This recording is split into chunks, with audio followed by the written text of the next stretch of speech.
வணக்கம் விவர்ஸ். மக்கள் திலகம் எம்ஜிஆர் அவர்களின் திரைப்பயணத்தில் புரட்சி நடிகர் எம்ஜிஆர் அவர்கள் நடித்த திரைப்படங்களின் சிறப்பு பார்வை.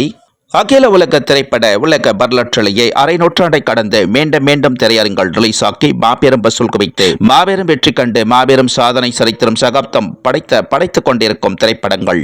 சத்யா மூவிஸ் தயாரிப்பில் உருவான மாபெரும் பிரம்மாண்டமான தயாரிப்பு மக்கள் திலகம் எம்ஜிஆர் அவர்கள் நடித்த 129வது திரைப்படம் இதயக்கனி திரைப்படம்.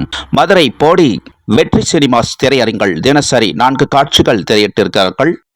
ஜனவரி 31 சனிக்கிழமை முதல் திருச்சி ஸ்ரீரங்கம் ரங்கராஜா திரையரங்கில் தினசரி 4 காட்சிகள் திரையிட்டிருக்கிறார்கள். இதயக்கனி திரைப்படம்.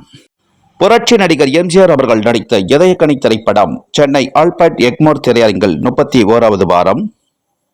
மக்கள் திலகம் திரைப்பயண பதிவுகளை லைக் பண்ணுங்க, ஷேர் பண்ணுங்க, கமெண்ட் பண்ணுங்க, சப்ஸ்கிரைப் பண்ணுங்க.